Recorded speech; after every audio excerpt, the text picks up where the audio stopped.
सत साहिब सतगुरुदेव की जय। बंदी छोड़ कबीर साहिब जी की जय। बंदी छोड़ गरीबदास जी महाराज जी की जय। स्वामी राम देवानंद जी गुरु महाराज जी की जय हो।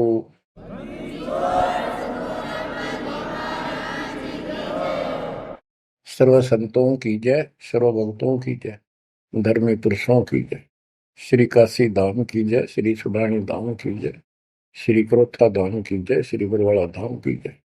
सत साहिब बच्चों, परमपिता परमात्मा कबीर जी की असीम रजा से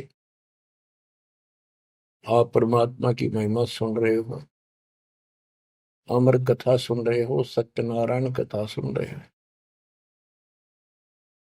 परमात्मा कौन है, कहाँ प्रमाण है, उसका क्या नाम है, परमात्मा की हमको आवश्यकता क्यों है, यह सब जानकारी मूल ज्ञान के अंदर विद्यमान है जो आपको सुनाया जा रहा है। ये सूक्ष्म वेद कहते हैं। ये सूक्ष्म वेद आपको सुनाया जा रहा है। हम हिंदू धर्म में जन्मे तो हिंदू धर्म के मूल शास्त्र हैं वेद और गीता, प्लस में इनके सपोर्ट में श्री 18 पुराण है। तो यहां पर हमने सबसे पहले ये समझना होगा कि वेद और गीता क्या है, पुराण क्या है। वेद गॉड गिवन ज्ञान है, गीता के अंदर भी वही ज्ञान चारों वेदों का सारांश है। इति सिद्धम के ये भी गॉड गिवन है। और पुराण क्या है, जैसा भी ब्रह्मा जी को चारों वेद मिले, क्योंकि परमेश्वर कबीर जी ने, सतपुरुष जी ने सूक्ष्म वेद भेजा था ज्योति निरंजन के अंतःकरण में, इसके कंप्यूटर में ईमेल कर दी थी। इसने उसमें से सतपुरुष की जानकारी कति निकाल दी, कहीं कहीं हिंट छोड़ दिए, वो हटाए नहीं जा सकते थे। वो इसलिए छोड़ दिया कि ये भी गुप्त रहता है, इसने कसम खा रखी है मैं कभी किसी के समक्ष अपने यथार्थ रूप में नहीं आऊंगा। बच्चों, ये कथाएं दास आपको 1994 से सुनाने लगा था। वैसे तो 1994-95 से तो सरेआम सत्संग सुनाता था, उससे पहले 10-20 वक्ताओं बिठा करके भी चर्चा किया करता था। ये सारी कथा परमात्मा कबीर जी ने जो बता रखी थी, गरीबदास जी ने अमर ग्रंथों बता रखा था, वो सुनाया करता था। यही सृष्टि रचना कैसे हुई, इसने कैसे क्यों कसम खाई, दुर्गा को नीचे भेज दिया, अब गुप्त रहने लग गया, तो ये बात जचा नहीं करती 90% का है कि ये कोई बात है, दंत कथा है तो कहानी बना रखी है। भगवान ऐसे गुप्त क्यों रहेगा, भगवान ऐसे क्यों करेगा, ये भगवान है ही नहीं। भगवान तो श्रेआम आते रहे आते हैं, ये भगवान ही नहीं है, ये परमात्मा ही नहीं है। परमात्मा गुप्त रहता है नहीं, हम उसको पहचान नहीं पा रहे, इसलिए समस्या यह आ गई। इसने अज्ञान इतना गहरा कर दिया कि हम भगवान को सामने देखकर भी उसको पहचान नहीं पा रहे। इतना ज्ञान भर दिया हमारे अंदर, उसकी डेफिनेशन बदल दी। अब जब सृष्टि रचना दास ने अपने शब्दों में लिखी तो प्रमाण दिए सारे, परमात्मा की वाणी को सरल करके लिखा सृष्टि रचना।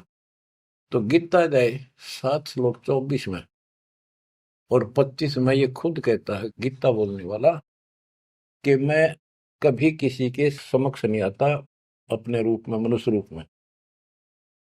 मुझे ये श्री कृष्ण रूप में, व्यक्ति रूप में मान रहे, मैं कृष्ण नहीं हूं।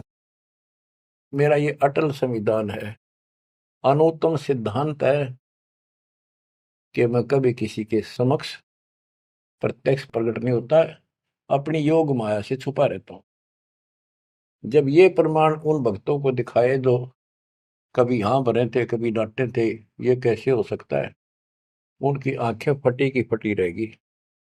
तेरा गजब हो, 600 साल पहले लिखी वाणी, बोली वाणी आज सारी सत्य होगी। तो बात यहां उलझ गई थी। तो सबसे पहले आपने ये पहचान करनी होगी कि वेद क्या है और पुराण क्या है। पुराण सहयोगी शास्त्र है, वो उनमें कुछ ज्ञान इन ऋषियों का अपना अनुभव ज्यादातर है, कुछ ज्ञान है वेद और गीता से संबंधित। जैसे रोच्य ऋषि की कथा एक अध्याय है, उसमें रुचि ऋषि एक साधक था, वेदों को ठीक सा समझा जैसा वो समझ सकता था, और उसमें लिखा था कि परमात्मा प्राप्ति के लिए एक मंत्र है, वो नथिंग एल्स, और कोई देव देव पूजा नहीं करनी, ना कोई दान पूजने, और मनुष्य जीवन आत्म कल्याण के लिए प्राप्त होता है। वो ज्ञानी आत्मा था, उसने अपना जीवन वेदों अनुसार साधना में समर्पित कर दिया, ना कोई मकान बनाया, जंगल में रहने लग गया, फल फ्रूट खाकर अपना साधना करता। 40 साल की उम्र होगी। उसके चार पूर्वज, चार पूर्वज पिता, पितामह, पर पितामह और तीसरा दादा, ये चार दिखाई दिए, और वो चारों पितर बने हुए थे। गीता अध्याय 9 श्लोक 25 में स्पष्ट किया है, भूत पूजेंगे भूतों को प्राप्त होंगे, पितर पूजेंगे पितरों को प्राप्त होंगे, देवता पूजेंगे देवताओं को प्राप्त होंगे, मेरी भक्ति करेगा मुझे प्राप्त होगा। तो उन्होंने पितर पूजे थे, कर्म कांड किए थे, भूत पूजे थे, तो ये चारों भूत बन गए प्रेत। रुचि ऋषि के पूर्वज चारों ऋषि थे, ब्राह्मण थे, वेद पढ़ते थे और साधना वेद के विरुद्ध करते थे। यही तो परमात्मा कबीर जी और उनके बच्चे गरीबदास जी यही तो समझा रहे हैं कि वेद पढ़ने पर वेद न जाने, बाचा पुराण 18, और ये उसे आन उपासना करें, भूल गए सृजनहारा। वो चारों के चारों गीता विरुद्ध, गीता मीन वेद, वेद के विरुद्ध साधना करके पितर बन गए। वो चारों पितर प्रेत दिखाई दिए। उन्होंने कहा कि हे बेटा ऋषि, हे बेटा रुचि, आपने विवाह क्यों नहीं कराया? हम चारों दुख पा रहे हैं, हम भूखे हैं, प्यासे हैं, कष्ट उठा रहे हैं, हम पितर बने हुए हैं, विवाह कराओ, हमारे पिंड भराओ, श्राद्ध निकालो, हमारी कर्म कांड करो ताकि हमें कुछ राहत मिले। रुचि ऋषि वेद के जानने वाले थे, उन्होंने कहा हे पितामहो, वेद में तो कहा है कि ये कर्म कांड, पितृ पूजा, आन उपासना, देव पूजा, ये मूर्खों की साधना है, अविद्या है, आप मुझे क्यों इसमें लगा रहे?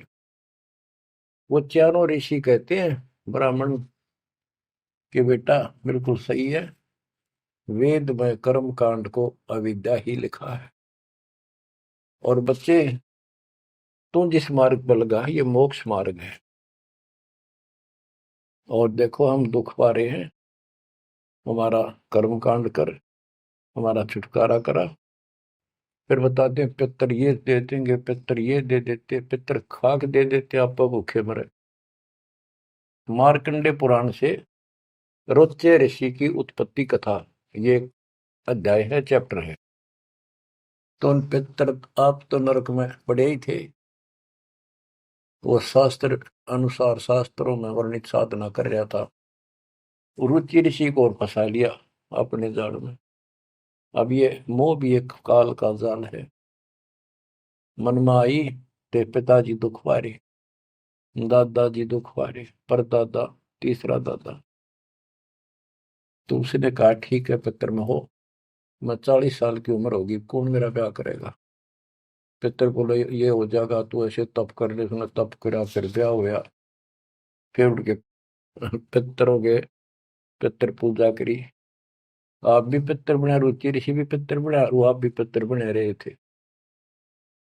तो बच्चों ये जो वेद ज्ञान है गॉड गिवन, और बेशक किसी ने कांट छांट कर छोड़ रखा है, पर सहज इतना वो करा है। और पुराण जो है ये ऋषियों के अपने अनुभव हैं। तो वेद ज्ञान स्पष्ट हो गया, दोनों से स्पष्ट हो गया। रुचि ऋषि कहता है ये अविद्या है, वेद में बोला है ऐसा नहीं करना। और पितर भी हाँ भरते क्योंकि उन्होंने वेद पढ़ रखे थे, पर क्रिया गलत करी। स्पष्ट हो गया, पुराण से ही स्पष्ट हो गया, ये पुराण में वेद ज्ञान है। इसके अतिरिक्त इस कथा में जो भी है सारी बकवास है, कति नरक में जाने का है। इसलिए जो वेद ज्ञान है वो हमने स्वीकार्य है और उसको समर्थन में ले भी रहे हैं। और गीता बोलती है 9वें अध्याय का 25वां श्लोक यही कह रहा है। लेकिन यहाँ तो गीता बोलने वाला कहता है कि मेरी भक्ति करता है तो मुझे प्राप्त होता है। 8वें अध्याय के 8, 9, 10 में कहता है कि 8वें अध्याय के जो 3 में बता परमेश्वर ब्रह्म, उसकी जो भक्ति करता है उसको प्राप्त होता है। इस प्रकार हमने इस अध्यात्म ज्ञान को निर्णायक तरीके से समझना है। अब ये साधना इन्होंने ठीक की नहीं, साधना ठीक ना करने से या दुर्गति कराने से एक नहीं, तकरीबन ये सबका यही दशा है। परमात्मा ने कहा था मूल ज्ञान अभी बताना नहीं है, 33 अरब ज्ञान हम बाख्या, मूल ज्ञान हम गुप्त ही रख्या। यानी 33 अरब हमने ज्ञान बोल दिया, वाणी बोल दी, इस मूल ज्ञान को अभी तक छुपा के रखा था। और बच्चों ही कति रोशनी कर दी परमात्मा ने। अब प्रसंग चल रहा है कि परमात्मा की पहचान नहीं हुई, और पहचान ना होने से हम सामने भगवान को देखकर भी स्वीकार नहीं कर पाए। अब ये अमर कथा चल रही है, ये सुनाता हूं संत गरीबदास जी के अमर ग्रंथ से, तथा कबीर सागर का सहयोग साथ में लिया जाएगा। सतयुग में सत सुकृत कै टेरा, त्रेता नाम मुनींद्र मेरा, द्वापर में करुणा में कहाया, कलयुग नाम कबीर धराया। गरीब अनंत कोट ब्रह्मंड में बंदी छोड़ कहाँ आए, सो तो एक कबीर है जननी जने नमाए। गरीब काशीपुरी कष्ट किया, उतरे अदर आधार, मोमिन को मुजरा हुआ जंगल में दीदार। बच्चों आपको बताया था कि द्वापर युग के अंदर सुदर्शन नाम के एक परमात्मा कबीर जी के परम भगत थे। उस समय परमेश्वर करुणा में नाम से प्रकट थे और वाल्मीकि जाति थी। सुदर्शन भी वाल्मीकि जाति से थे। इनके माता पिता परमात्मा कबीर जी यानी करुणामय जी की बात को नहीं माना, वो मरे गए। भगत चिंतित हुआ, बहुत चिंतित हो गया। तब कबीर साहब जानी जान तो थे ही, फिर उसके मुंह तक को आना चाह थे कि बेटा क्या बात होगी, मौत तो होया करे पर दौरे थे, इस समय शरीर छोड़ ही देना चाहिए, चिंता ना कर। सभी ने जाना है। फिर उसने बताया प्रभु ये परमेश्वर, मरण की चिंता को ना, इनके कष्ट की चिंता है, इन आपकी शरण नहीं ली, असंग जन्म दुख पाओगे। बड़े अच्छे थे, दास को ठाई ठाई फिरा करते थे, कंधे बताते थे, लाड करते थे। वो बात याद आवा है, अब इनका क्या होगा। मैं इनका कोई उपकार नहीं कर पाया, मेरे पास भगवान मेरे साथ थे, मैं समझा नहीं पाया मुझसे क्या अपराध हुआ। यानी वो कमजोरी तो थी है उस समय। परमात्मा बोले बेटा चिंता ना कर, तेरे माता पिता ने मैं संभालूंगा और कष्ट नहीं पाने दूंगा, इनको मोक्ष भी दूंगा, आप विश्वास रखें। बस इतने कहे बात से सुदर्शन जी को तो 100% विश्वास था। कति शांत हो गए, दंडोत प्रणाम किया, सो शुक्र मनाए, निश्चिंत हुआ। ये है संकट मोचन कष्ट मंगल करण कबीर। फल में के कर देख, सेकंड में दुख दूर कर दिया और निभाया भी उसको। तो बच्चों अपने उस वचन के आधार पर परमात्मा उस सुदर्शन जी के माता पिता से मिले। उनका पहला जन्म हुआ, मनुष्य का ब्राह्मण थे, 6-7 साल की उम्र के बच्चे रूप में मिले, 2 साल उनके साथ रहे। उनको समझाने की चेष्टा की, पर उल्टे बोले। एक दिन थप्पड़ मार दिया, परमात्मा अंतर ध्यान हो गए, बहुत रोए, तड़पते रह गए, हे भगवान थे, हे मालिक कित गए, सारा जीवन तड़प कर खोया। वो कर्म बनाए, याद बनी, वाले की चाह बनी, यो भी एक स्मरण हो गया उनका। अगला जन्म में फिर वो जन्म हुआ मनुष्य का, ब्राह्मण ब्राह्मणी रूप में हुए, ब्याह हुआ, संस्कार से ही तो संस्कार जुड़े सारे। उसमें भी ब्राह्मण थे, अहंकार भरा पड़ा था ऊंच जाति का। पहले वह मरोड़ काटी, उनको मुसलमान बनवाया परमात्मा। ये इनका गौरी शंकर सरस्वती नाम था, और बड़ी अच्छी लगन थी। शिव जी की केवल शिव पुरानी कथा करते थे और किसी को नहीं मानते थे, ना को पाखंड करते थे, ना किसी को भ्रमित करते थे। कथा सुना दी, वो दान दक्षिणा आ गई, वो अपना स्वीकार किया, उसी से रोटी रोटी चलाते थे और दान भी करते रहते थे, क्योंकि पहले से वो सच्चा सुच्चा जीवन जीते आ रहे थे। संतान फिर भी नहीं हुई, तो उनकी महिमा काफी होगी, और ब्राह्मणों से उनकी महिमा ज्यादा होगी। भाई निस्वार्थ सेवा ये करे हैं, ना कोई लालच, ना मिसगाइड करते। काफी जनता, हिंदू लोग इनके दीक्षा लेने लगे।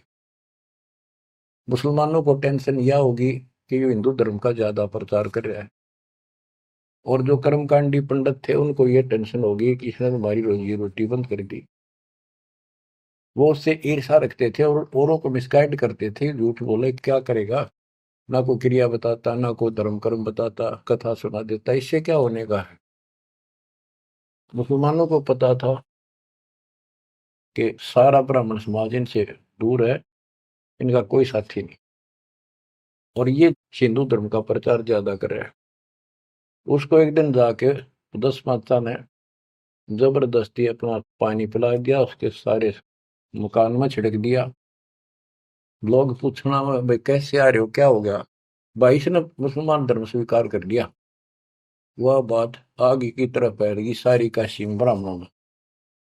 अरे गौरी शंकर तो डूब गया, मुसलमान बन गया, मुसलमानों ने सारा उनका पानी छिड़क दिया, उनको मुसलमान बना दिया बयान से। जब वह पंचायत होगी पंडिता की, बहिष्कार कर दिया, जात से निकाल दिया, धर्म से निकाल दिया, गंगा में स्नान करना बंद कर दिया, कोई नहीं जाएगा हिंदू उसके पास। अब रोजी रोटी की समस्या आ गई। उन्होंने लाकर 4 लकड़ के लठ ताना बुन का काम शुरू कर दिया। पहले तो रोजगार चल रहा था दक्षिणा से, अब यह समस्या और खड़ी हो गई थी, तो वो बहुत आसानी से शुरू हो जाता, जुलाई का काम वो शुरू कर दिया। काफी वर्ष हो गए, कोई संतान नहीं हुई। बेशक वो मुसलमान थे, पर भक्ति अपने वही करते थे, शिव जी को याद करते थे। ये आपको पहले ही बताइए कथा। तो बच्चों, एक दिन क्या होता है, नीरू नीमा के कोई जानकार आ गए पड़ोस में, जैसे कि मुसलमानों से ही संपर्क था, वो कोई यारी दोस्ती थी, वो आगे औरतों में चर्चा चल रहा करे, एक जातक तो चाहिए था, एक लड़का तो होना चाहिए था, बुढ़ापे का सहारा हो गया, पता इनका केरा होगा, नूर अली और नियामत। तो नीमा नीरू कहने लग गए थे उनको, नाम बदल दिए थे उन्हें, गौरी शंकर से गौरी शंकर का नीरू नाम रख दिया, और सरस्वती का नियामत, उसका नीरू नूर अली, तो उसका नीरू कहने लगे उसको नीमा। तो नीमा सारी रात रोई।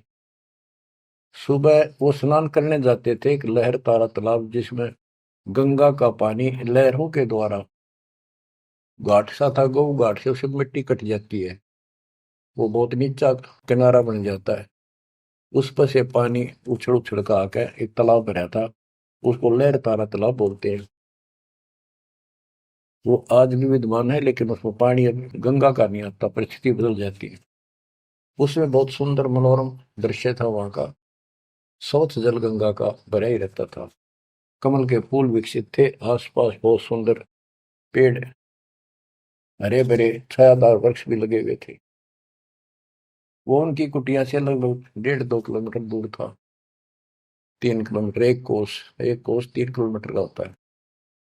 तो वो सुबह सुबह उस वहां स्नान करने जाने लगे। पहले गंगा घाट पर नहाया करते थे, नहान की आदत डेली थी। तो वहां तक घूम भी आते, स्नान भी कराते डेली, और शिव जी को याद करते थे, भक्ति करते थे।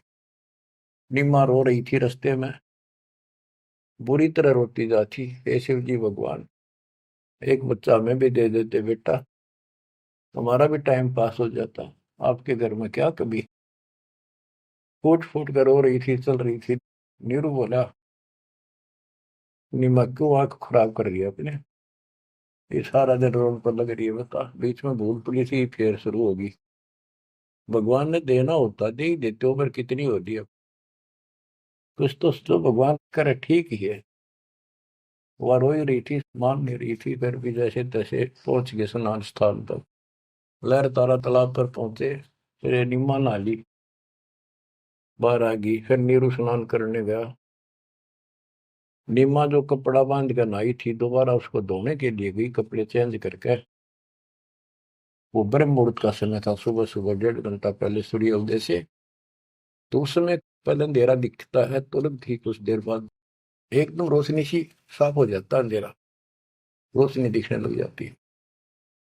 तो नीरू नहा रहा था, वह कपड़ा धोने गई, उसने देखा कमल के फूल पे कोई वस्तु हल रही है। एक पैर दिखा, उसने सोचा कोई सांप है। बहुत ध्यान से देखा तो बच्चा था, एक पैर हिला रहा था, नवजात शिशु। नीरू से कहा नीमा ने कि देखियो जी, बच्चा है, बालक है, लड़का है, कमल के फूल को देखो। तो नीरू ने सोचा यार अच्छी पागल होगी, कितनी मेंटल होगी भैया बच्चे के मुंह में। नहाता नहाता कहता है, नीमा तेरा दिमाग खराब हो गया, अब तुझे पानी में बालक दिखने लग गया। नीमा कसक के साथ बोली, "ये देखो सच्ची को देख तो एक है।" जिस साइड हाथ करी थी देखा, वो थोड़ी दूर था उससे, 10 फुट का फैसला होगा। एकदम नीरू गया, कमल के फूल समेत बच्चे ने उठाकर नीमा को दे दिया। और नीमा उसे लाड करे, मुंह कर लावे, चूमे, और सौ शुक्र शंकर भगवान की गावे, सौ शुक्र मनावे। बीच का एक थोड़ा सा प्रकरण रह गया कि वहां पर एक अष्टानंद नाम का ऋषि, जो रामानंद जी का शिष्य था, उस समय के महान प्रचारक, हिंदू धर्म के एक नंबर के आचार्य थे। उसने 1400 शिष्य रखे थे ऋषि, जो कथा किया करते थे, उनमें से एक अष्टानंद था। 4 संप्रदाय थी, 52 द्वारों का वो मालिक था, वो इंचार्ज था। तो वो डेली वहां स्नान करने जाता था, वो दूसरी साइड में नहाता था, ये दूसरी साइड में नहाते थे, सरोवर बड़ा था। तो वो भी वहां स्नान करके उस प्राकृतिक सौंदर्य और भगवान के एकांत स्थान मान के भगवान की भक्ति करता था, शांति स्थान था। डेली जाता था, ध्यान लगाता था, कुछ समय भगवान की वहां भक्ति करता था, जैसे गुरु जी ने बता रखी थी। अष्टानंद जी जो ही साधना करने की चेष्टा, ध्यान में मगन होना चाहते थे, इतने में आकाश से एक प्रकाश का गोला आया। प्रकाश का गोला आया तो उसका ध्यान गया ऊपर को, उसको देखते उसकी आंखें बंद हो गई, इतना तेज नूर था। जब आंखें बंद हुई तो उसमें देखा कि एक बालक का रूप दिखा, बगैर प्रकाश का। जैसे हम सूर्य की ओर देखते हैं तो देख नहीं सकते, फिर आंखें बंद करते हैं तो अंदर प्रकाश रहित आकार दिखाई देता, सूर्य का गोलाकार। तो अष्टानंद को बड़ा आश्चर्य हुआ कि बालक प्रकाश दिखा, फिर बालक दिखा। फिर जब आंखें ठीक सी हुई, देखा तो प्रकाश एक कोने में जाके सिमट गया दूसरी साइड, जिस साइड में नीरू नीमा स्नान करने जाया करते थे। उससे पहले जब प्रकाश लहर तारा तालाब पर उतरा, सारा सरोवर जगमगा गया, इतनी रोशनी होगी। लोकति पत्ता पत्ता दिखा कमल के फूलों का। और जब उसमें सिमट गया, वो दूर था, उसने क्यों नहीं देखे क्या हो गया, कित गया। उसने अपने गुरु जी के पास उठ के आ गया, साधना नहीं करी, रामानंद जी के पास आए। उनसे पूछा, हे गुरुदेव, आज मुझे ऐसा अद्भुत दृश्य दिखाई दिया, ये मेरी भक्ति की उपलब्धि है या कोई भ्रम है मेरा। ऐसे ऐसे का आकाश से प्रकाश का गोला आया, मेरी आंखें उसके नूर को सहन नहीं कर सकी, मेरी आंखें बंद हो गई। बंद होने के बाद देखूं तो एक बच्चे का, बालक का रूप है, लड़के का। फिर कुछ नहीं दिखा। वो कोने में जाकर लहर तारा तालाब में समाप्त हो गया, अंतर ध्यान हो गया, नूर ही नहीं था। रामानंद जी को जैसी समझ थी, जैसा उन्हें अज्ञान सुन रखा था, अज्ञान सुन के ज्ञान में अंधे की बां गई, अंधे ने मारे कौन बतासी। अब जैसे ये ज्ञान सुन रहे थे वैसे चेलों को बताया करते थे, और बता दिया कि बेटा, ऊपर से जब अवतार गण आते हैं ना, भगवान अवतार लेता है, ऐसी लीला करता है, किसी माँ के यहाँ जन्म लेगा और फिर लीला करेगा जिस उद्देश्य को लेकर आते हो। ना कोई भ्रम है, ना ही तेरी भक्ति की उपलब्धि है, ये ऐसा होता है। तो इनको यही पता था कि रामकृष्ण अवतार आए, माँ का जन्म लेते हैं इनके भगवान। और गरीबदास जी कहते हैं, गरीब अनंत कोट ब्रह्मंड में बंदी छोड़ कहाँ आए, सो तो एक कबीर है जननी जने नमाए। तो रामानंद दृष्टानंद की तो वही बात फैसला। अब नीरू नहा रहा था, नीमा उस भगवान से लाड कर रही थी, सो शुक्र अपने भगवान शंकर के बना रही थी। जगत का पेखड़ा पेख्या, धनी का नाम ना लेखा। बच्चों, इसने कोई लेना देना नहीं था इस बात से, भाई मेरा नाम ले, विष्णु का ले, शंकर को किसी को क्रेडिट दे, पर इनमें इनकी आस्था बनी रहा भगवान में। ये चाहूं थे दाता आज तक। नरसिंह रूप धरकर ना कुछ मारा रणक्षपु, विष्णु को क्रेडिट कोई बात नहीं, चलन दो, बतेरे दिन चल गई इनकी, अब सारा क्लियर हो जाएगा। मूसल को 3-4 साल का बाल के उठा नहीं सकता, ये तो कभी बच्चे थे उस दाता के। फिर भी अब बच्चों देखो, वो मालिक अपना बाप है, माँ भी वही है और पिता भी वही है। वो दोनों तरफ से दुखी है हमारे लिए, उसमें इतना मोह है। माँ का मोह बालक में घना, पिता का मोह माँ का उससे बहुत घना। और भगवान का उन दोनों वाला, माँ भी है वो हमारी, पिता भी। इसलिए तो दुखी हो रहा है ना, क्या जरूरत थी उस पानी में वहां का प्रगट होने की से, भूतावास के अंदर जंगल में अपनों के लिए मरता। अब बच्चों, परमात्मा ने अपनी महिमा नहीं बनानी थी, उसने तो आस्था रख रही थी भगवान में, इनकी आस्था बनी रही।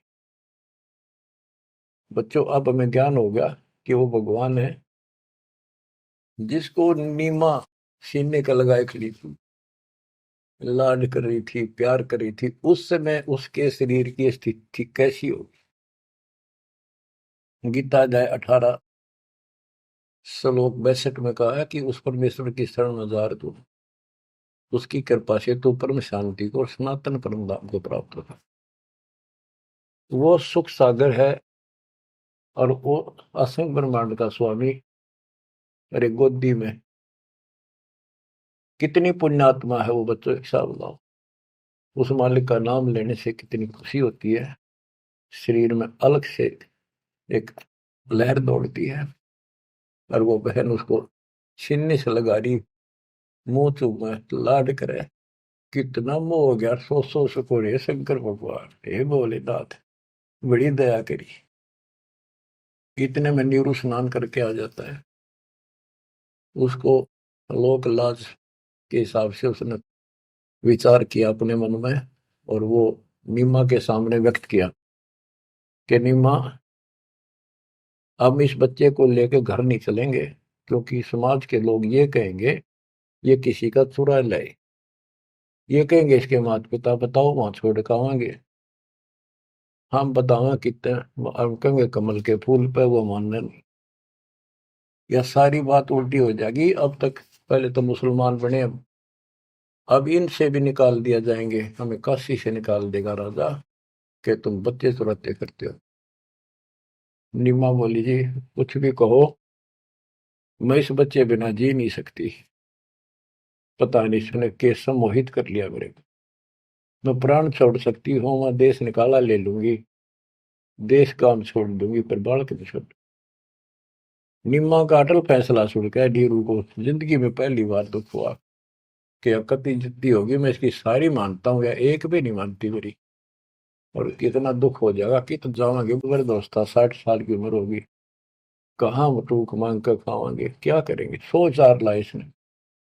अंत में दुखी होते रोते हुए ने कहा, मैं तेरे एक मारूंगा थप्पड़, ऐसा तो मानती नहीं, पटक इसने नीचे। आज तक मैंने तेरे तेरे हाथ भी नहीं गिरा था, क्योंकि हमारा संतान नहीं थी, मैं चाहता था इसको कष्ट ना हो, पर तू जमा जद्दी होगी। जब उसने हाथ करना चाहा तो परमात्मा बोले गोदी में कि निम्मा, नीरू, मोमिन, तुम्हें कुछ नहीं होगा, मैं तुम्हारे कल्याण के लिए आया हूँ, और मुझे घर ले चलो, कुछ नहीं होगा, कोई कुछ नहीं कहेगा। अब नीरू ये बात नहीं समझ पाया था कि कुछ ना होगा, पर होगा जरूर। उसने सोची वो तो होगा सो होगा, ये मनमान इसमें कोई भूत प्रेत पितर कोई जंत बोल रहा है, यू तो नाड़े मार देगा। वो डर गया, उठा कर अपनी चदरी आगा आगा हो लिया। अब लड़का बच्चा लेकर गए अपने घर, आसपास के अड़ोस पड़ोसी आ गए, लड़का इतना सुंदर है, आज तक देखा नहीं इतना सुंदर बालक, तो इतना चमक, इतना खिला हुआ चेहरा। लोग इकट्ठे हो गए, काशी की औरतें न गीत गाती हमें। वो तो भूल भाल के कितने लहर किसका था, तो उन्होंने बता ही दिया ऐसे ऐसे था, बाकी कोई नहीं पूछा था कि इतना सुंदर बालक, मालिक की कृपा करा के वो दी बदल दे। सबका लगाव हो गया नीमा की तरफ, ये तो भगवान आ गए थारी गोदी में। ये तो कोई का विष्णु जी, कोई का शंकर भगवान आ गया, कोई का वरुण देवता भगवान दिखाई दिए, इंद्र देवता, कोई धन का देवता कुबेर बतावे, अपने अपने गुण गावे, अपने अपने हिसाब से परमात्मा को उसकी महिमा बतावे, उसका मूल्यांकन कर रहे थे। और नीमा ने कहा, इसका नजर लगाओगे मेरे बच्चे को, तुम ऐसे ना बोलो कि बालक ना देखे तुमने, पागल हो गए तुम सारे, आओ हट रोड़ के तो औरतें कहती हैं नीमा बालक तो देखे पर इसे ना देखे। हम बच्चों उस परमात्मा के प्यार में जब बात बंद हो जाती है दास की, जिसको हम खोज रहे वो हमारे साथ रहते, हम इतने निर्भाग, इतने कर्महीन, उसको आज तक नहीं पहचान पाए। ये हमारा बाप है, ये हमारा भगवान, जिसके लिए हम भटक रहे हैं। मैं रोवे तो सृष्टि को, सृष्टि रोवे मोहे, गरीबदास इसी वियोग को समझ नहीं सकता को। बच्चों ईब समझ में होगा ये अब समझेगा हमारे बीच का जो फैसला था, बीच में जो दीवार थी, अब कति टूट जाएगी, साफ हो जाएगा। बच्चों हम तो दुखी हैं ही अपने कर्मा कारण, पर उसको और घना तंग कर रखा हमने। अब वो हमारा अपना, उसको पता है कि यदि मैंने इनका साथ कति छोड़ दिया तो खा जाएगा काले, इसको सारी कदे नहीं छोड़ रहे, तो ये धीरे धीरे हमारे को किसी न किसी कारण बनाकर इस परिस्थिति में लाया आज। अब यू खोल दिए रास्ते सारे, अज्ञान हटा दिया पूर्ण रूप से, अब साफ दिखाई दे है Kabir is God, Kabir is God. गरीब अनंत कोटि ब्रह्मंड का, एक रति नहीं वार, सतगुरु पुरुष कबीर हैं ये कुल के सिरजनहार। गरीब सब पदवी के मूल हैं, सकल सिद्धि है तीर, दास गरीब सतपुरुष बजो, अविगत कला कबीर। तो वो कबीर कौन, वो भी स्पष्ट कर दिया, जो सारी सृष्टि का मालिक है और जिसके पास सब सिद्धियां, असंग सिद्धियां उसके पास है। गरीब अम सुल्तानी नानक तारे दादू को उपदेश दिया, जाति जुलाहा भेद न पाया, काशी महे कबीर हुआ। जाति जुला सारा स्पष्ट कर दिया, कति खोल के दर दिया। और आज बच्चों 300 साल पहले ये अमर वाणी बोली थी, आज ये स्पष्ट हो गया आपके सामने गीता और वेद पुराणों से। वेद मेरा भेद है मैं ना वेदन के माही, जौन वेद से मैं मिलूं वो वेद जानते नहीं। सूक्ष्म वेद के अंदर परमात्मा की महिमा लिखी है। ऋग यजु है श्याम अथर्व, ये चारों वेद चित भंगी रे, सूक्ष्म वेद वाचै साहेब का, सोहन सा सतसंगी रे। आज इस सूक्ष्म वेद से हमें पता चला सत्य का। अब हम सत्य के साथी हो गए, सत्संगी हो गए, हम कबीर साहब के फॉलोअर बन गए। वो सच्चे परमात्मा परम अक्षर ब्रह्म के हम शरण आगे, उस शरण हमें प्राप्त होगी।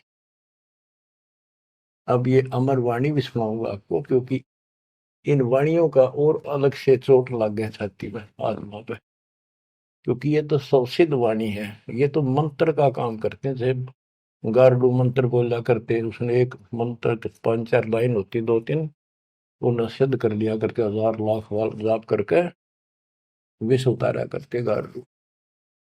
तो वो उस पर भी असर करता था जो अचेत हुआ होता था, सांप लगने से मूर्छित हो जाता था जो व्यक्ति जहर के कारण, तो वो मंत्र बोलते रहने से ना वो सुने था, ना समझा था, ना अर्थ का पता था। उसके बार बार उस मंत्र का उच्चारण करता था, 10, 20, 50, 100 बार, उससे वो विष उतर जाता था और सचेत हो जाता था। तो बच्चों, हमारी आत्मा पर पाप कर्मों का और अज्ञान का ये विष काफी दिन से चढ़ा हुआ, हम कभी अचेत पड़े। हमने इस अज्ञान को इतना ग्रहण कर दिया कि हमने ये मान लिया जन्म मृत्यु और ये प्रोसीजर तो सारा गेम है, ये ऐसा ही प्रोसेस होगा इस जिंदगी का। और ये 4 ईंट ला के कि माता धोखे जाते, उसी को सब कुछ मान रखा। तो बच्चों, ये है वो अमर ज्ञान, सूक्ष्म वेद, सवसिद्ध वाणी है एक, जो गरीबदास जी के मुख से उच्चारित है। ये गारुड़ के मंत्र की तरह असर करेंगे हमारी आत्मा। जैसे उस गारुड़ के मंत्र को कोई और पढ़ कर सुनाओ है, उससे असर ना हो, वो तो उसी के मुख से काम करेगा, क्योंकि उसमें वो सिद्धि हो रही है। तो संत गरीबदास जी के मुख से उच्चरित वाणी फिर उसका दास अधिकारी है, और दास के मुख से आप सुनोगे वो आपकी आत्मा पर उतना असर करेगी। यानी इससे और अलग से कसक और ताकत आओगी आत्मा में, केवल वाणी के सुनने मात्र से। ज्ञान तो यू है ही, ज्ञान तो मौखिक सुनाई दिया, अब इसको पढ़कर सुनाऊंगा और अच्छी कसक बनेगी, आत्मा तड़फ उठेगी उस मालिक के लिए। गरीब काशीपुरी कस्त किया, उतरे अदर अदार, मोमिन को मुजरा हुआ जंगल में दीदार। ग्रीव कोटि किरण शशि भान सुधा, आसन अदर विमान, पर सतपूर्ण ब्रह्म को शीतल पिंड हरु प्राण। होय होय। ये जंगल में काशी के अंदर सरोवर पर मोमिन नीरू को मुद्रा हुआ। ग्रीव काशीपुरी कस्त किया, उतरे अदर अदार, मोमिन नीरू को मुजरा हुआ जंगल में दीदार। मोमिन मुसलमान को कहते हैं, नीरू को मुजरा हुआ परमात्मा के दर्शन में। कैसी सतीथि थी मालिक के, उस बालक के कितना तेज था, कितना नूर था। ग्रीव कोटि किरण शशि भान सुधा, आसन अधर विमान, पर सतपूर्ण ब्रह्म को शीतल पेनरु प्राण। कोटि किरण, करोड़ सूर्य, करोड़ चंद्रमा की मिली जुली जो किरण है, पूरा प्रकाश नहीं, उनकी किरणों जितना प्रकाश था, ज्यादा नहीं। एक तो सूर्यों जितना प्रकाश हो नहीं, किरण, किरण का प्रकाश सिंपल, यानी तेज बहुत था। और परसत पूर्ण ब्रह्म को शीतल पिंड रूपराण, उस पूर्ण ब्रह्म को जब नीमा ने सीने से लगाया, आत्मा ठंडी होगी, कति ने इतना प्रेम जाग गया। ग्रीव गोद लिया मुख चूम कर, हेम रूप जलकंत, जगर मगर काया करे, दम कह पद्म अनंत। ग्रीव गोद लिया मुख चूम कर, हिम रूप जलकंत, जैसे बर्फ जैसी सफेदी चेहरे पर थी, बर्फ जैसे हिम, स्नो वाइट यानी बर्फ जैसा सफेद चेहरा, और जगर मगर काया करे जगमग, जैसे दमके पद्मानंद। ग्रीव काशी उमटी गुल भया, मोमिन नीरू का घर घेर, कोई कह ब्रह्मा विष्णु है, कोई कह इंद्र कुबेर। ग्रीव कोई कह वरुण धर्मराय है, कोई कोई कहते ईश, 16 कला सुबान गति, कोई कहे जगदीश। ग्रीव भक्ति मुक्ति ले उतरे, मिटन तीनों ताप, मोमिन कह डेरा लिया, कहे कबीरा बाप। क्या कहते हैं? भक्ति और मुक्ति का सच्चा मार्ग लेकर मालिक प्रकट हुए, उतरे, ऊपर से चलकर आए गति करके, जैसे वेद प्रमाण करते कि परमात्मा ऊपर के लोक में रहता है, वहां से गति करके नीचे आता, अच्छी आत्माओं को मिलता है, उनको भक्ति की सच्ची राह बताता है। तो अपने उसी सिद्धांत अनुसार परमेश्वर नीचे प्रकट हुए। गरीब भक्ति मुक्ति ले उतरे, मिटन तीनों ताप, मोमिन के डेरा लिया, कहे कबीरा बाप। अब क्या बताते हैं संत गरीबदास जी के भक्ति मुक्ति ले उतरे, मिटन तीनों ताप, मोमिन के घर एक मुसलमान के आके डेरा लिया, और उस मोमिन नीरू को कबीर जी अब्बा जान यानी पिताजी कहते थे, बाप क्या करते। रद्द विचार करो उस मालिक को क्या पड़ी थी हमारे लिए। वो तो लीला करनी थी क्योंकि अपने बच्चे के वचन भी पूरे करने थे, और हमारे लिए ये ज्ञान भी देना था, एक प्रमाण भी देना था कि इस समय में हम पहचानते, इसी कारण से तो पहचाने जो लीला मालिक कर गए। आज वेदों से प्रमाणित हो गया परमात्मा ऐसी लीला करता, वो है भगवान सही। जो ना कृष्ण की ऐसी लीला वेदों वर्णित, ना श्री राम की, ना विष्णु और ब्रह्मा शंकर जी की, किसी की वजह नहीं। तो वेद गॉड गिवन है, परमात्मा का सच्चा सिद्धांत है। तो उस सिद्धांत पर खरा कौन उतरता है? अब ये सिद्ध हो गया कबीर भगवान। कौन कबीर? जो काशी में जुल्हा था। अब क्या बताते हैं? गिरिव भक्ति मुक्ति ले उतरे, मिटन तीनों ताप, मोमिन के डेरा लिया, कहे कबीरा बाप। गिरिव दूध न पीवन अनभक, नहीं पलने झूलंत, अदर अमान ध्यान में, कमल कला फूलंत।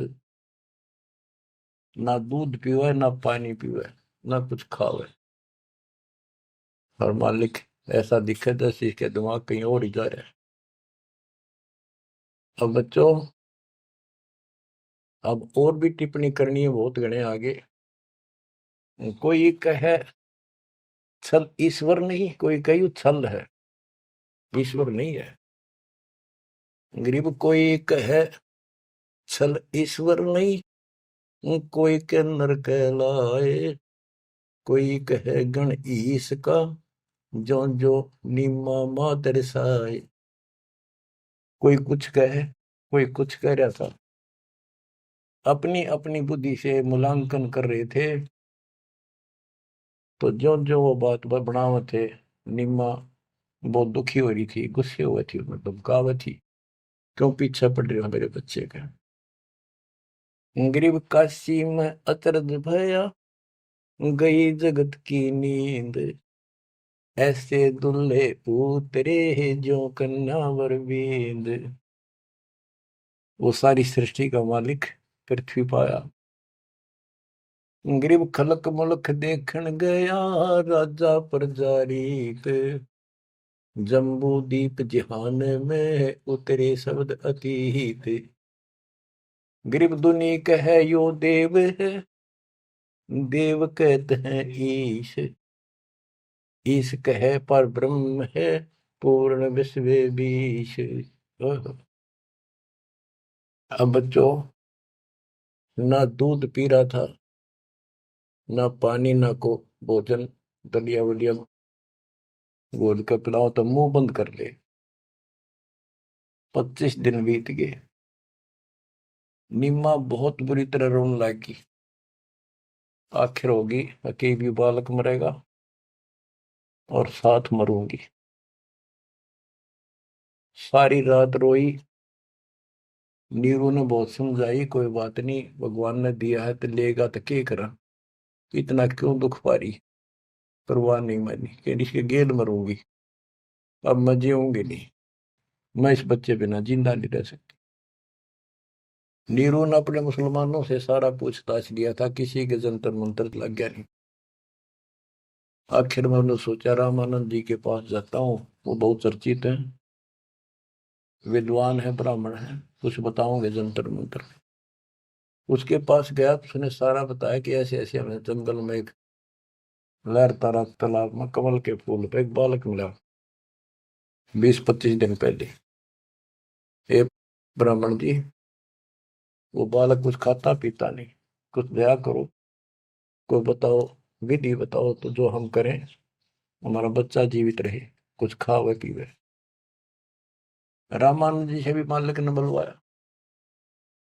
रामानंद जी बोले, तुम्हारा बच्चा कोई सच्चा सुच्चा ब्राह्मण पैदा हुआ है, और ये कोई कुंवारी गाय दूध लाओ, कुंवारी बछिया ले आओ, एक बछिया जिसके साथ बैर ना लग गया हो, और वो अपने आप दूध देगी, उस बच्चे के पास खड़ी कर दियो।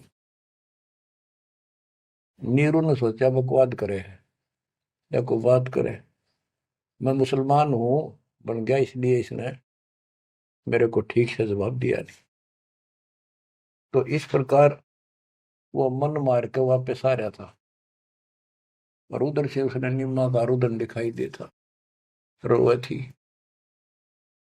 उधर से उसकी पुकार सुनकर परमात्मा की कृपा से, क्योंकि वो शिव जी को याद कर रो रही थी, हे भगवान शिव जी, आपने ऐसा अनमोल बालक दिया, हे परमात्मा इसका अच्छा ना देते, अब ये मरेगा, साथ मैं मरूंगी। ऐसा विलाप कर रही थी तो भगवान ने, कबीर साहब ने प्रेरित किया, शिव जी ऊपर से शिव लोक से एक ब्राह्मण रूप बना के वहां आ गया और पूछा, माई क्यों रो रही है। एक साधु रूप बना के आ गया। तो माई रोती रोती बोली कि हे ऋषि जी, हे ब्राह्मण, हे साधु, मेरा दुख बहुत लंबा चौड़ा है, मेरी ना सुनोगा था आप भी रोओगे। नो कह के फिर रोने लगी, बुरी तरह रोती रही। भगवान शिव जी बोले, माई ऐसे कहते हैं, अपना दुख दूसरे के साथ जा कर देना तो हल्का हो जाया करे, बता दो कुछ तो, मैं भी कुछ जानू हूं, बता दूंगा। तो उसने बताया कि ऐसे ऐसे में भगवान शिव जी ने हमारे को बच्चा दिया, कमल के फूल पर पाया, आज यूं ना खाता पीता 25वां दिन हो गया और मरेगा। शिव जी बोले, माई मुझे ला, देखा तेरा बेटा कहाँ है, वो लाई उठा के साधु के चरणों में रखना चाह, वो परमात्मा वहां से उठे और साधु के सिर के बराबर हवा में लटक गए। हवा में ऐसे ऐसे लेटे लेटे, जैसे बच्चा लेटा होता है, ऐसा कैसा। तो नीमा को अचरज हुआ कि सचमुच ये महात्मा गजब का है, इसने बच्चे पर जो चमत्कार करके हवा में उड़ा दिया। तो परमात्मा बोले शिव जी इनको कहो एक कुंवारी बछिया ले आओ, कुंवारी गाय बछिया, और उसके ऊपर अपना हाथ रख दिए, एक कोरा बर्तन मंगा लिए, ताजा कति कुमार से ताजा लाना, वो उसके नीचे रख दियो, ये उसको भर का अपना बंद हो जाएगा। इतने में नीरू आ गया। नीरू भी ये बात सुन रहा था, खड़ा खड़ा आके खड़ा हो गया था, बात हो रही थी। तो शंकर भगवान जी साधु रूप में कह रहा है नीमा को कि तेरा पति कहाँ है? अब जी अभी आ जाता है, बाहर गया है। नीरू आ गया, कहाँ जी बोलो कि एक कुंवारी गाय ला, तेरा बेटा वो कुंवारी गाय का दूध पिएगा। अब रामानंद जी की बात तो उसका यकीन नहीं हुआ था, पर यह महात्मा भी यही कह रहा है। फिर पक्का विश्वास हो गया। वो बछिया लाया, साथ में एक छोटा सा बर्तन ले आया मिट्टी का, गाय के नीचे पात्र रख दिया, शिव जी ने ऊपर हाथ रख दिया, मोटे मोटे सतन हो गए, अपने आप दूध चल पड़ा। वो पात्र भर का दूध बंद हो गया। तो मालिक ने वो दूध पिया। उसके बाद वो गाय डेली दूध देने लगी। बच्चों, ये दूध सतलोक था, उस दाता का आहार। ये लीला दिखानी थी, दाता ने 7 बार चर्चा करी और शिव जी को भी बहुत कुछ कहा, कबीर सागर में, और विस्तार से प्रमाण है। बच्चों, आप सुन रहे हो सत्यनारायण कथा। गिरिव शिव उतरे शिवपुरी से, अवगत बदन विनोद, मैं के कमल खुशी बहे, लिया ईस को गोद। गिरिव नजर नजर से मिल गई, किया ईस प्रणाम, धन नीरू मोमन धन माँ, धन काशी निकाम। गिरिव 7 बार चर्चा करी, बोले बालक बहन, शिव को कर मस्तक धैर्या, ला मोमन एक धैन। गिरिव अनब्यावर को दूहत है, दूध दिया तत्काल, पीवे बालक ब्रह्म गति, ता शिव भय दयाल। बच्चों, कबीर सागर के अंदर ज्ञान सागर एक अध्याय है, उसके प्रश्न नंबर 74 पर इस प्रकार वर्णन है। सुत काशी को ले चले, लोग देखन तात आए, अन पानी बख्शे नहीं, जुल्हा शोक जनाए। तब जुल्हा मन कीन दीवाना, रामानंद सो कहा उत्पाना। मैं सुत पायो बढ़ा गुणवंता, और कारण कौन बखे नहीं संता। रामानंद ध्यान तब दारा, दुल्ला से तब वचन उचारे। पूर्व जन्म ते ब्राह्मण जाति, हरि की सेवा की निबली बाती। कुछ सेवा तुम हरि की चूका, ताते भयो दुल्हा का रूपा। प्रीति पर भूखे तो मान लीना, ताते दान में सुत तो है दीना। रामानंद जी बताते हैं, जब रामानंद जी को जाके कहा नीरू ने कि महात्मा जी ऐसे ऐसे मुझे लड़का मिला जंगल में, और वो खाता पीता कुछ नहीं, कारण बताओ। तो रामानंद बोले पहले तुम ब्राह्मण जाति में थे, भक्ति बहुत करते थे, लेकिन भगवान की कोई भक्ति में कोई गलती बन गई, जिस कारण से तुम इब्दुल्लाह के रूप में जन्मे हो, और परमात्मा ने तेरी फिर भी पुकार सुन ली, इसलिए जंगल में तेरे को पुत्र दे दिया। नीरू ने कहा कि हे प्रभु, जस कीनो तस पायो, आरत हो तो दर्शन आयो, सो कहिए उपाय गुसाई, बालक अक्षुदावंत खाई। कि मन दिशा करी उसी भरली, मेरे भी तक कर्म फूट के, मैं जैसा भी हूँ ठीक हूँ, आरत संकट में तेरे पास आया, कुछ दया करो जिसते हुए बालक कुछ खा ले। रामानंद युक्ति उचारा, तब सुत कोई ज्ञानी अवतारा। बच्चिया जाही बैल नहीं लागा, सो लाई ठाड़ करोते जागा। एक बच्चिया लाओ जिसके बैल न लगे हो, और ऐसा ही किया गया। तो उन्होंने दूध पिया, बच्चिया लाएगी, वो आपने छोड़ दिया। तो बच्चों, सब तरह से प्रमाण दिया जाएगा। अब नंबर आता है, ये तो सुख संवेद, कबीर वाणी, गरीबदास जी की वाणी। ऋग्वेद मंडल नंबर 9, सूक्त नंबर 1, मंत्र नंबर 9 में क्या लिखा है उस परम पिता के बारे में। अब ये सुना दो एक लाइन, तुम्हारे को कति भरम दूर हो जाएगा। मूल पाठ में ऐसे लिखा संस्कृत में, अभि इमं अधन्य उत सिलंती धेनुव शिशुम सोमम इंद्राय पातवे। पूर्ण परमात्मा जब बालक रूप में प्रकट होता है, इसका ये अर्थ है उनके परवरिश की लीला अधन्य, बिना दनाई, अभी यानी पूर्ण रूप से कवारी गायों के द्वारा होती है। ये लक्षण है वेद में। वेद मेरा भेद है, मैं ना वेदन के माही, जोन वेद से मैं मेरे वो भेद जानते हैं। बच्चों, आज इतना ही, अमर कथा जारी रहेगी। परमात्मा आपको मोक्ष दे, आपको चरणों से दूर ना करे, दास की यही पुकार है। सत साहिब।